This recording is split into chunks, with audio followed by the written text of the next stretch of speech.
아그리빠가 바울에게 이르되 너를 위하여 말하기를 너에게 허락하노라 하니, 이에 바울이 손을 들어 변명하되 아그리빠 왕이여, 유대인이 고발하는 모든 일을 오늘 당신 앞에서 변명하게 된 것을 다행히 여기나이다. 자, 여기까지. 오늘은 담대함의 원천, 이런 제목으로 말씀 잠깐 나누겠습니다. 자, 우리가 12월 15일 금양로 기도회 때까지 사도행전 25장을 마쳤고요. 우리가 간증 축제하고 또 5시간 기도회 하느라고 우리가 3주 사도행전 말씀을 우리가 못 봤는데, 자, 오늘부터 이제 다시 금양로 기도를 통해서 사도행전 26장, 27장, 28장 석장을 잘 마무리해 보도록 하겠습니다.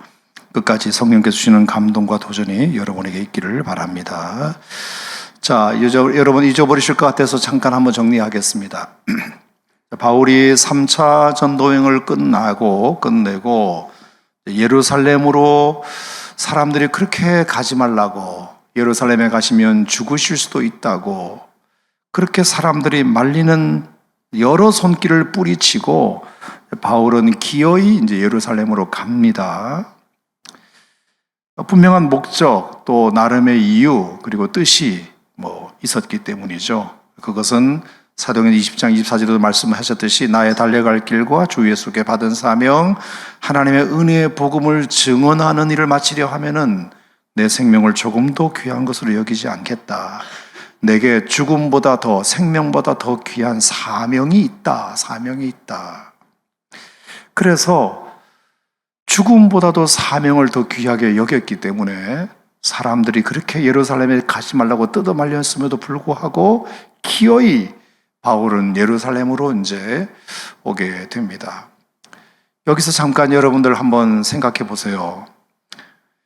바울도 그랬고, 이 조선 땅에 정말 복음의 불모지에 그 초기 선교사들이 얼마나 우리나라에 많이 와서 죽고 고난당하고 풍토병 때문에 또 죽고 그런 일이 많습니까? 한 번은 여러분 양화진 외국인 선교사 묘지에 가보신 적이 있으시겠지만 다 나름의 사연이 있고, 정말 그 복음의 불모지 그 조선 땅에 그래도 자기 생명보다 사명을 더 귀하게 여긴 그런 선교사들이 뿌린 그 복음의 씨앗들이 오늘 이렇게 대한민국의 한국교회 부흥을 만든 것이거든요. 근데 사명보다 자기 목숨을 더 귀하게 여긴 사람들만 있었다면 조선 땅에 오지도 않았을 것이고 아프면 그냥 돌아갔을 것이고, 근데 조선 땅에 왔고 아파도 견디고 고난도 견디고 그렇게 하면서 복음의 씨앗을 뿌렸기 때문에 누군가는 자기 생명보다 사명을 더 귀하게 여긴 사람이 있었기 때문에 대한민국 땅에 이렇게 교회가 생겨났고 또 부흥되게 된 줄 믿습니다.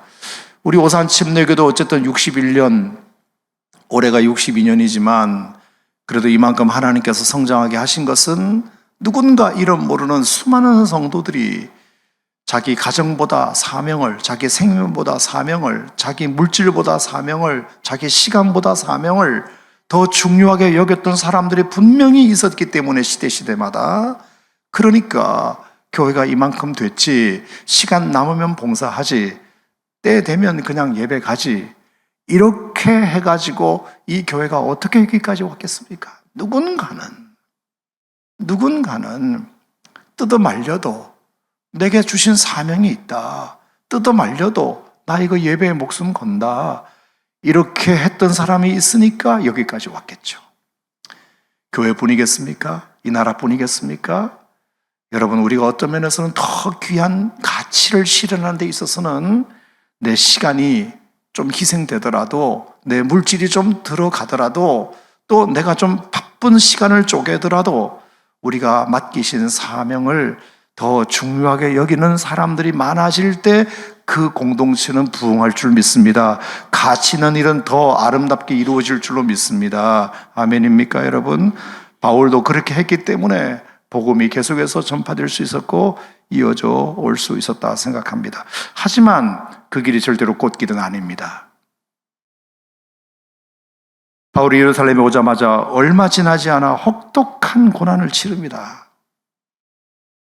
에베소에서 원정 밖에다가 와가지고 예루살렘 사람들을 선동해가지고 사내들인 공회원 앞에도 서보고 또 40명의 암살단에 의해서 살해 위협도 당해보고 그리고 벨릭스 총독에게 가이사랴로 옮겨져서 끌려가서 벨릭스 총독은 재판도 제대로 안 해주고 계속해서 돈만 그 이방 교회에서 거둬오는 헌금을 탐내는 그 벨릭스 같은 사람을 만나다가 벨릭스 다음에 베스도 총독이 부임해서는 도대체 이 사람도 뭔가를 결정을 못하고 2년씩이나 재판을 질질 끄는 이런 일들이 이게 이어지게 되었습니다. 자, 그러다가 오늘 이제 여러분이 읽으신 아그리빠 앞에 이르게 된 것입니다. 아마 베스도 총독이 아그리빠를 만나서 이렇게 부탁을 한 것 같습니다. 당신은 유대인이고 그리고 유대 사정을 나보다 더 잘 아니까 그리고 대제사장의 임면권을 가진 사람이니까 유대인의 종교가 어떻게 흘러왔는지를 아니까 지금 이 바울이라는 사람이 무엇을 잘못했는지 로마의 실정법을 어겼는지 아니면 유대교였던 율법을 어겼는지 둘 중에 하나는 있어야 되는데 내가 볼 때는 로마의 실정법을 어긴 건 없다. 이 사람이 가이사에 상소를 했기 때문에 가이사에 가서 뭔가 이제 죄목을 가지고 가야 되는데 내가 아무리 봐도 총독으로서 이 사람이 로마의 실정법을 어긴 건 없는 것 같다.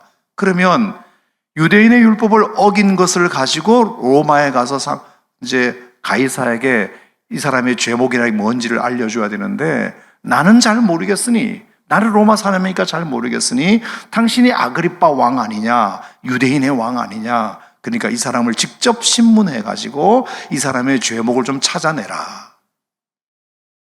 그래서 아그리빠 왕에게 이제 토스를 한 겁니다. 바울을 토스를 한 거예요. 자, 그러면서 이제 아그리빠도 알았다 그러면서 그러면 직접 내가 한번 바울을 신문해 보리라. 자, 그래서 이제 오늘 이게 신문을 하게 됐는데요. 자, 지난주에도 말씀드렸다시피 이 아그리빠에게 신문을 당하는 바울은 굉장히 불리한 입장에서 신문을 당하는 겁니다. 왜냐? 첫 번째는 이 아그리빠가 아그리빠 2세인데 그 아버지가 아그리빠 1세예요. 아그리빠 1세는 어떤 사람이죠? 예수님의 제자 중에서 최초의 순교자인 야고보를 죽인 사람이에요. 그 아버지가. 그리고 베드로를 감옥에다가 가둔 사람이 아그리빠 1세입니다. 그리고 자기의 어떤 영광을 뽐내려고 하다가 충이 먹어 죽은 사람이 아그리빠 1세예요. 게다가 이 아그리빠 1세의 삼촌이 헤롯 안티파스입니다. 이 헤롯 안티파스는 침례 요한을 목 잘라 죽인 사람입니다. 침례 요한을. 무시무시한 집안입니다. 그러면 이 헤롯 안티파스의 아버지는 누구냐? 대헤롯이죠. 이 사람은 누구죠?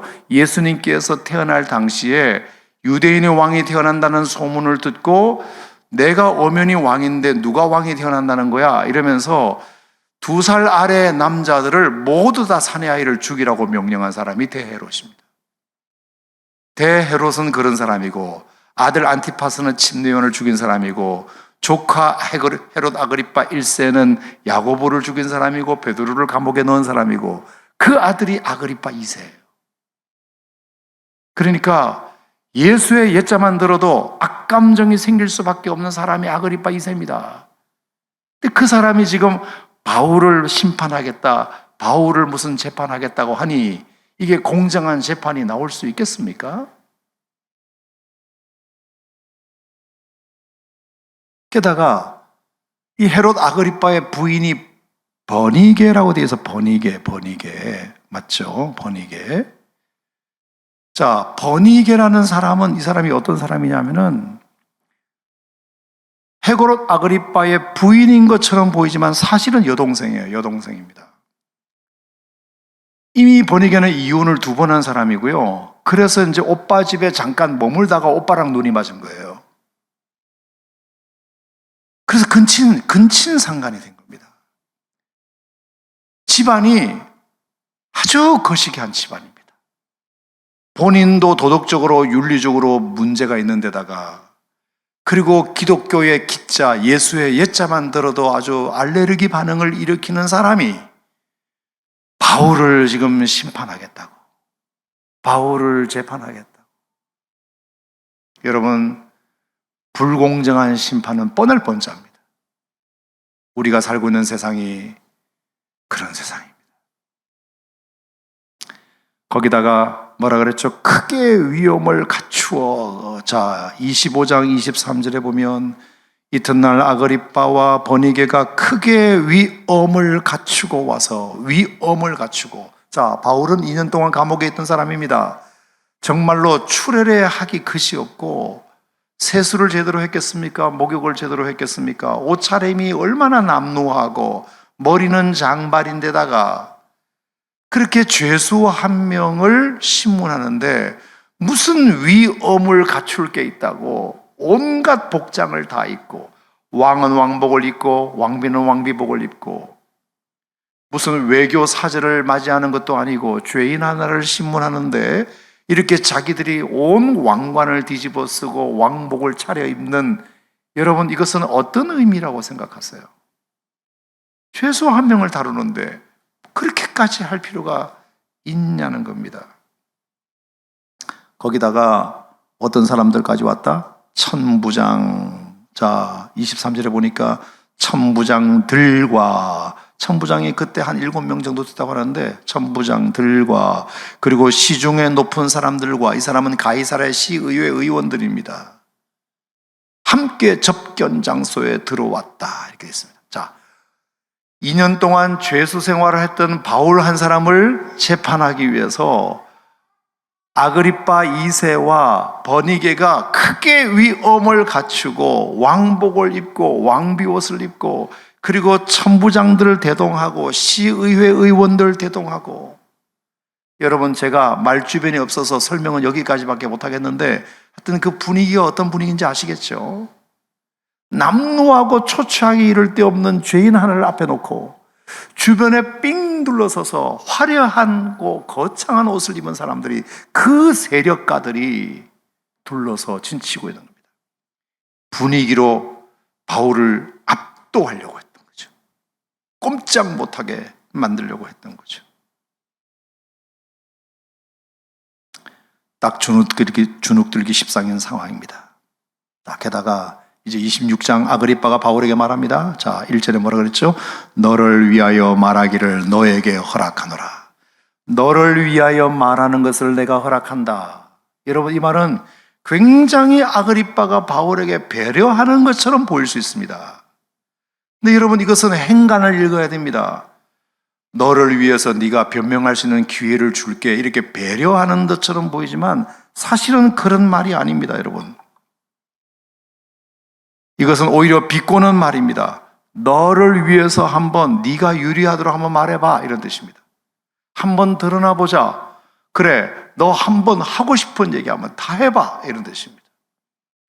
너가 너를 유리하도록 너가 한번 만들어봐, 자신이 있으면.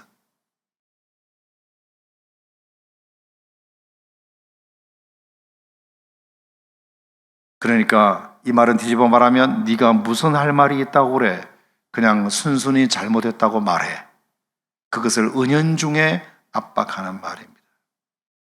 자, 이렇게 주눅들 수밖에 없는 상황에서, 자, 남루하기 이를 데 없는 2년 동안 장발에 세수도 못하고 그냥 남루하기 이를 데 없는 죄수 바울을 한 사람 놓고 위엄을 갖추고 온갖 화려한 옷을 다 입은 임금과 권세자들이 너 하고 싶은 대로 한번 해봐. 이 말은 뭐냐 하면은, 무슨 네가 할 말이 있겠어, 얼른 빨리 잘못했다고 그냥 이실직고 해, 이 뜻을 말하는 겁니다. 여러분, 내가 아무리 정당하고 죄인이 아니라 하더라도 그런 분위기에 압도되면 사람은 주눅들 수밖에 없고 겁을 먹을 수밖에 없는 상황입니다. 자, 그런데 오늘 바울의 이야기를 한번 들어보십시오. 첫 번째, 바울의 행동이 뭐죠? 이에 바울이 손을 들어, 따라합시다. 손을 들어. 자, 죄수 한 명이 자기를 뺑 둘러 서 있는 권세자들 앞에서 손을 들어. 여러분, 이게 뭔 말일까요? 여러분, 이것은 흡사, 여러분 같은 대중들을 앞에 놓고 앞에 있는 어떤 연설가가 여러분 내 말을 들어보시오, 이런 뜻입니다. 이 연사 외치는 바입니다. 이렇게 할 때 손을 드는 겁니다. 당당하게. 내가 지금 구차하게 변명, 나 살려달라고 변명하는 것 같소? 그게 아니라 나는 당신들을 이제 설득하기 위해서 준비되어서 이제 한번 내가 연설을 한번 시작해 볼 참이요. 손을 들어.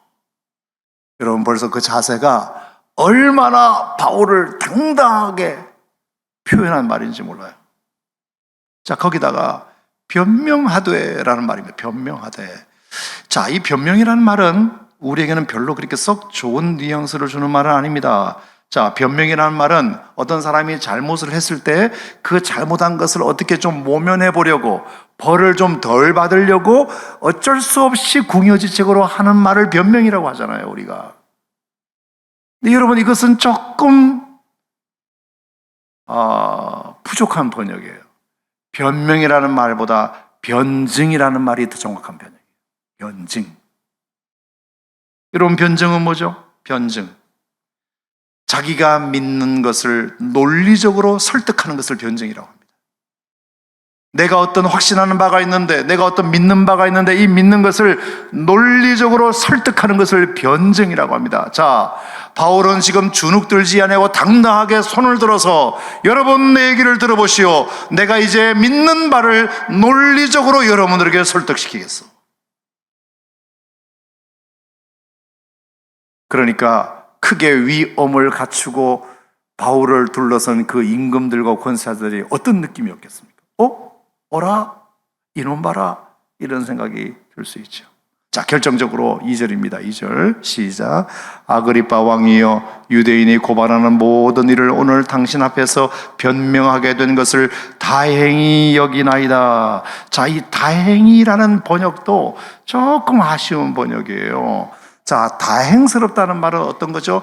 불행 중 다행이다. 이런 기회를 안 주셨으면 어쩔 뻔했습니까? 아그리빠 왕, 너무 고맙습니다. 저를 살려주셔서 감사합니다. 제가 이렇게 말할 수 있는 기회를 주셔서 감사합니다. 이런 기회를 안 주셨으면 어쩔 뻔했습니까? 당신 덕분입니다. 당신의 은혜입니다. 이 뜻으로 느껴지는 구절인데, 이 다행히 여기나이다. 이 다행이라는 말은 원래 원어적 의미로 보면 다행히 여긴다는 말이 아니라 제가 복으로 여기나이다. 복으로 여기나이다. 내가 오늘 당신 앞에서 논리적으로 내가 믿는 바를 당신들에게 설득할 수 있는 기회를 준 것을 나에게 복으로 여기나이다. 이 뜻입니다. 나에게 복으로 여기나이다. 어쩔 수 없는 다행스럽다, 천만 다행이다, 이런 기회를 주셔서 너무 감사해요, 그런 뜻이 아니라 나에게 이렇게 논리적으로 내가 믿는 말을 당신 앞에서 설득할 수 있게 된 것을 나는 내게 가장 큰 복으로 여깁니다. 자, 여러분, 한글 성경을 읽는 것과 저의 설명을 들으니까 분위기가 많이 다르죠.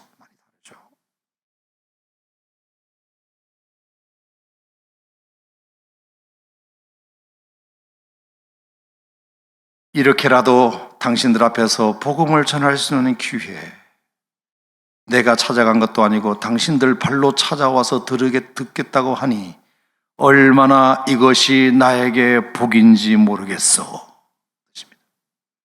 내가 당신들 앞에서도 복음을 전할 수 있는 기회를 주니, 내가 구차하게 살려달라고 변명해서 지금 다행이라는 말이 아니라 내가 이렇게 찾아가지 않아도 당신들이 찾아와서 이렇게 수많은 임금들과 권세들 앞에서 내가 복음을 전할 수 있는 기회를 주시니 정말로 나에게는 이것이 복이라고 생각하오. 그 뜻입니다.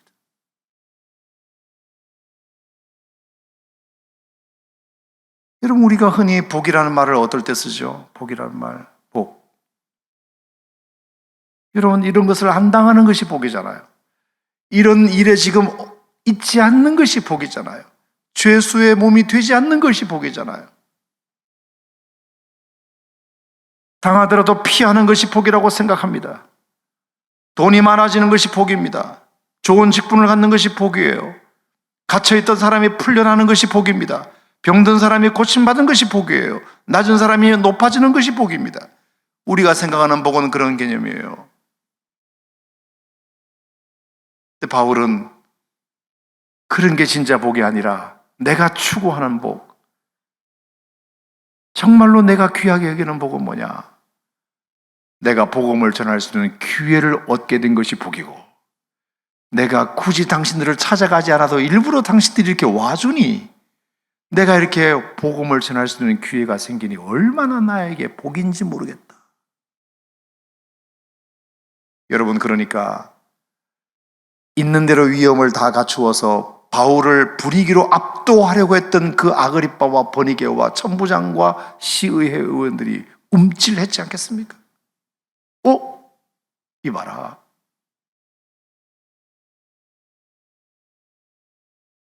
저는 바울의 위대함이 여기 있다고 생각합니다. 어떤 경우에도 주눅들지 않아요. 어떤 경우에도 담대해요. 어떤 경우에도 자기 말을 분명하게 하고, 어떤 경우에도 하나님이 나에게 주신 기회라고 생각하고. 할렐루야. 여러분, 이게 예수 믿는 사람들이 가져야 할 담대함이라고 생각합니다. 여러분, 이런 담대함이 어떻게 해서 나올 수 있을까? 도대체 그것이 왜 복일까? 빨리 풀려나는 것이 복이지, 빨리 자유케 되는 것이 복이지, 빨리 이 지긋지긋한 2년간의 감옥 생활에서 벗어나는 것이 복이지, 그들이 찾아와서 복음을 끝까지껏 전하는 것이 무엇이 그렇게 크게 큰 복일까? 여러분, 바울은 정말로 복의 개념을 우리가 생각하는 것과는 많이 다르게 여겼던 것 같습니다. 자, 이 얘기는 어디서부터 기인되느냐 하면은, 자, 여러분 사도행전 9장을 잠깐 살펴보도록 하겠습니다. 자, 사도행전 9장. 자, 사도행전 9장을 보면 다메섹 도상에서 바울이 이제 예수님을 만나고 나서 눈이 어두워져 가지고 다메섹에 있는 아나니아 선지자에게 이제 가게 되죠. 자, 그때 아나니아 선지자에게 성령께서 하신 말씀이 있어요. 자, 사도행전 9장 15절 말씀을 한번 보겠습니다. 자, 성령께서 아나니아 선지자에게 너에게 사울이라는 사람이 찾아올 거야. 그러니까 그를 잘 영접하고 안수기도 해줘. 그랬더니 아나니아가 깜짝 놀래가지고, 주님, 내가 그 사람한테 소문을 들었는데 그 사람은 정말 나쁜 사람입니다. 주의 이름을 부르는 모든 사람들을 결박할 권한을 가지고 온 사람이라고 들었습니다. 무시한 사람이라고 들었습니다. 자, 그랬을 때 9장 15절에 주님이 아나니아에게 하신 말씀입니다. 자, 한번 들어보세요. 같이 읽어보세요. 시작. 주께서 이르시되 가라. 이 사람은 내 이름을 이방인과 임금들과 이스라엘 자손에게 전하기 위하여 택한 나의 그릇이라. 할렐루야. 그가 내 이름을 위하여 얼마나 고난을 받아야 할 것을 내가 그에게 보이리라 하시니. 자, 이게 아나니아가 주님으로부터 들은 음성입니다. 아나니아가 쭈뼛쭈뼛 하니까, 아나니아야, 그 사람은 말이야, 이방들과 임금들과 이스라엘 백성들에게 복음을 전하기 위하여 택한 나의 그릇이야. 내 이름을 위하여 그가 많은 고난을 받을 사람이야. 그러니까 잘 영접해줘. 이 이야기를 아나니아에게 주님이 영으로 말씀해 주신 것입니다. 그래서 아나니아가 그 사울을 형제 사울 하면서 받아들여요. 그리고 그를 대접하고, 그리고 그에게 안수기도 해주고, 그렇게 이제 사명을 주는 일을 하게 됩니다. 자, 그러면 여러분, 틀림없이 아나니아는 내가 당신을 솔직히 경계하고 쭈뼛쭈뼛하고 성령께서 나에게 그런 음성을 들려주셨을 때 나는 안 하려고 했는데 성령께서 어젯밤에 나에게 그렇게 말씀하셨어. 내 이름을 위하여 택한 나의 그릇이라고 말씀하셨어. 당신을 통해서 이방들과 임금들과 이스라엘 자손들에게 내 이름을 전할 사람이라고 말씀하셨기 때문에 나는 그 음성에 순종하여 당신을 영접하기로 했어 라는 이야기를 바울에게 했을 것 아닙니까? 여러분, 이것이 바울이 다메섹 도상에서 변화되고 나서 처음으로 그가 아나니아를 통해서 주님이 왜 나를 다메섹 도상에서 만나셨는지 그 이유와 목적을 처음으로 들은 메시지예요, 이게.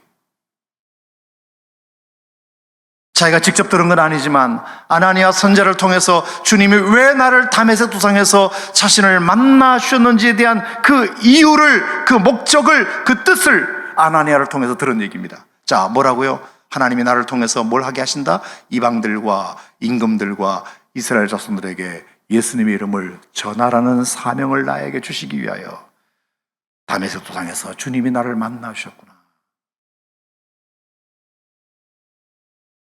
자, 이것이 바울에게는 정체성이 됩니다. 이제부터 그러면 내가 해야 될 일은 이거구나. 주님이 나를 만나 주신 이유는 내 이름을 이방들과 이스라엘 백성들과 임금들에게 전하라는 사명을 나에게 주시기 위하여 나를 다메섹에서 오는 길에 나를 부르신 거구나. 자, 그래서 여러분 잘 아시는 대로 그때부터 바울은 단 한 번도 예외 없이 날마다 시간 되는 때마다 바울은 어떻게 했죠? 그 말씀대로 철저히 지켜갑니다. 자, 이방인들과, 여러분 바울이 이방인들에게 얼마나 복음을 많이 전하나요? 사도행전 13장 이후로 1차 전도여행, 2차 전도여행, 3차 전도여행을 통해서 얼마나 많은 사람들에게 복음을 전했습니까? 그리고 고넬료에게도 복음을 전했습니다. 많은 이방인들에게 이방 지역에 가서 복음을 전했습니다. 왜? 하나님이 나를 다메섹 도상에서 불러주신 그 목적이 그거니까. 아멘. 뿐만 아니라 이스라엘 백성들에게도 복음을 전했습니다. 그는 다메섹에서도 복음을 전했습니다. 유대인들에게. 예루살렘에 가서도 복음을 전했습니다. 유대인들에게. 1차, 2차, 3차 전도여행을 다닐 때에도 먼저 유대인의 회당에 가서 복음을 전했습니다. 먼저 유대인의 회당에 들어갔어요. 이스라엘 백성들에게 먼저 복음을 전했습니다. 이스라엘 백성들에게 복음을 전하는 것을 절대로 외면하지 않았어요. 사도행전 15장에서도 그랬어요. 매일 순간순간마다 하나님께서 나에게 주는 기회를 따라 이스라엘 백성들에게 복음을 전하는 일을 지금까지 열심히 했습니다. 그것을 바울은 복으로 알았습니다. 복으로 알았습니다. 하나님이 나에게 어차피 부르신 목적이 그거니까 그 목적대로 하나님이 나에게 기회를 주시는 것은 나에게 복이다. 그래서 이방인들에게 열심히 복음을 전했습니다. 그리고 이스라엘 백성들에게 복음을 전했습니다. 자, 그런데 문제는 하나 못한 게 있어요. 하나 못한 게. 여러분 그게 뭐죠? 아나니아에게 해줬던 말씀 속에 뭐가 나오나요?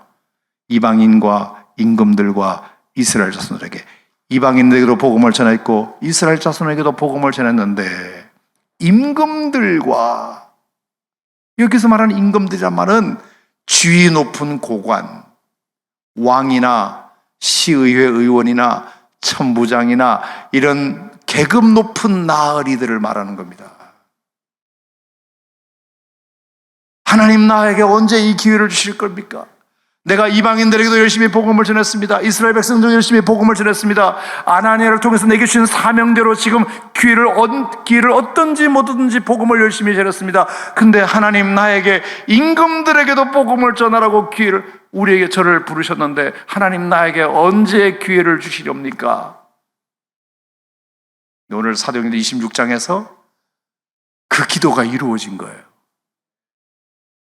아그리빠가 임금이잖아. 아그리빠.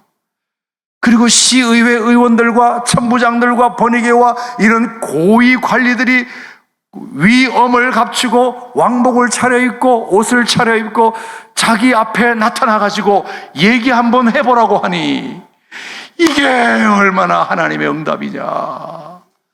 사도행전 9장 15절 말씀이 26장에서 이루어지는 순간이니 바울은 그것을 복으로 여겼던 겁니다. 복으로 여겼던 거예요. 하나님 말씀이 진짜 거짓이었구나. 하나님 말씀이 거짓이었구나. 진짜 하신 말씀대로 하시는구나. 할렐루야. 그러니까 이게 두려운 일이 아닌 겁니다. 무서운 일이 아닌 겁니다. 주눅들 일이 아닌 겁니다. 이거는 하나님이 나에게 9장 15절에서 아나니아를 통해서 하신 말씀을 26장에서 이루고 있는데 이게 어떻게 두려운 일입니까? 하나님의 응답이 이루어지는 순간인데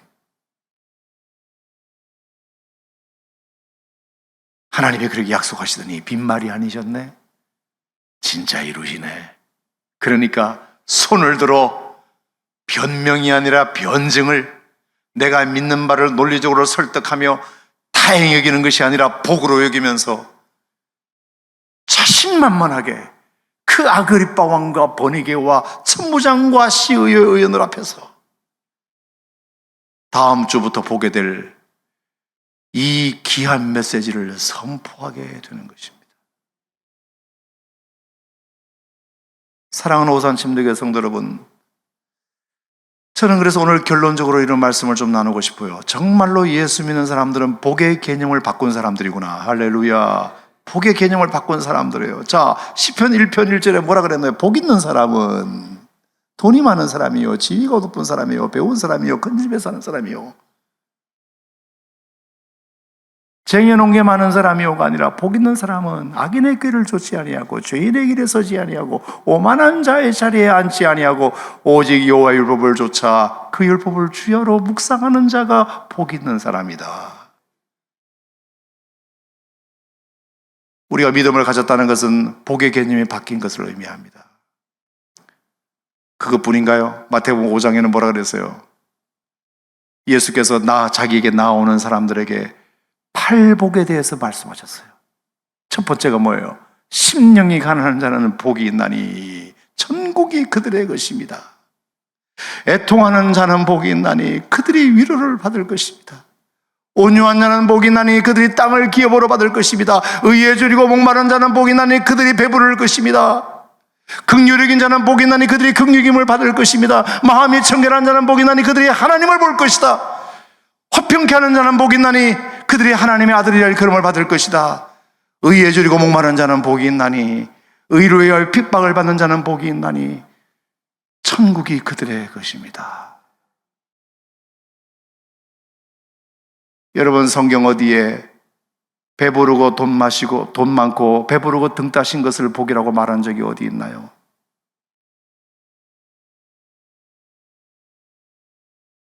그리고 오늘 바울도 마찬가지. 내가 당신들에게 변증할 수 있는 기회가 된 것이 나에게 복이요. 왠 줄 아시오? 사도행전 9장 15절에서 아나니아 선지자를 통해서 나에게 하신 말씀, 내가 다메섹 성에서 예수님을 만나고 나서 처음으로 나에게 왜 나를 만나주는지 그 이유와 목적과 뜻에 대하여 들었던 메시지, 하나님이 나 같은 사람을 택하셔서 이방들과 이스라엘 백성들과 임금들에게 그리스도의 복음을 전하라는 사명을 나에게 주시기 위하여 나를 택하셨다고 했는데, 지금까지 그래서 나는 그 사명에 충실하고자 1차, 2차, 3차 전도여행을 통해서 이방 나라에 가서 복음을 전했고, 그리고 만나는 유대인들마다 복음을 전했는데, 하나님이 나에게 임금들에게 복음을 전할 기회는 언제 주시려나 했는데, 오늘에서 드디어 그 꿈이 이루어졌군요. 그 꿈이 이루어졌군요. 그러니 나에게 이 기회가 얼마나 복된 기회인지. 여러분 어떠세요?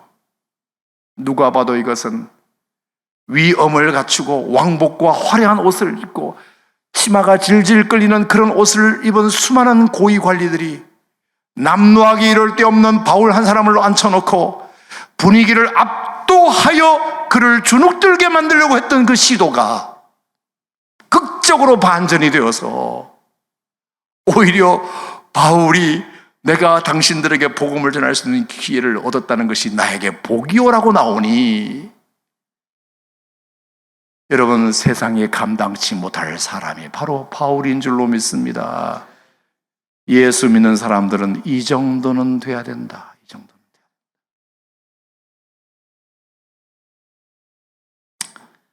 오늘 제목을 담대함의 원천이라고 제가 말씀을 드렸죠. 바울은 담대할 수 없는 상황에서 이런 담대함을 가지게 된 것은 결국 하나님이 나를 왜 부르셨는지 그 목적과 뜻과 이유를 분명히 알고, 하나님의 뜻이 나에게 이루어지는 것이, 그것이 나에게 비록 고난일지라도 하나님의 뜻이 이루어지는 것이 나에게는 가장 큰 복이라는 믿음이 있었기 때문에, 그 믿음이 그 상황 속에서 바울을 담대하게 만든 거라고 생각합니다. 오산 침례교회 성도 여러분들에게도 이런 담대함이 있기를 주님 이름으로 축복합니다. 조금 더 많이 먹고 좀 더 많이 가지고 좀 더 편한 거, 이게 복이 아니라 하나님의 약속의 말씀이 나를 통해서 이루어지는 현장 속에 있는 게 진짜 복이고, 그게 진짜 우리가 추구해야 할 복이라는 것을 여러분이 아셨으면 좋겠어요. 우리가 이런 믿음을 가지면 절대로 어디서든지 두려워하지 않습니다. 무당이 교회에 와서는 절대로 구판을 못 버립니다. 부정 탄다고. 예수 믿는 사람들이 점쟁이 집에 가면은 당신 예수 믿지? 가. 이렇게 합니다. 절대로 부정 타서 점괘가 안 나와요. 무당들은 절대로 교회 와서 구판을 못 버립니다. 근데 예수 믿는 사람들은 구판에 가서 기도할 수 있습니다. 거기서 전할 수 있습니다. 여러분, 누가 더 담대할 수 있습니까? 하나님의 사람들. 귀신을 믿는 사람보다 하나님을 믿는 사람들이 훨씬 더 담대할 수 있습니다. 여러분, 이 말씀을 기억하고 담대하라. 내가 세상을 이기었노라. 두려워하지 말라, 놀라지 말라. 나는 내 하나님의 대민이라. 내가 너를 굳세게 하리라. 참으로 너를 도와주리라. 참으로 나의 의로운 오른손으로 너를 붙들리라.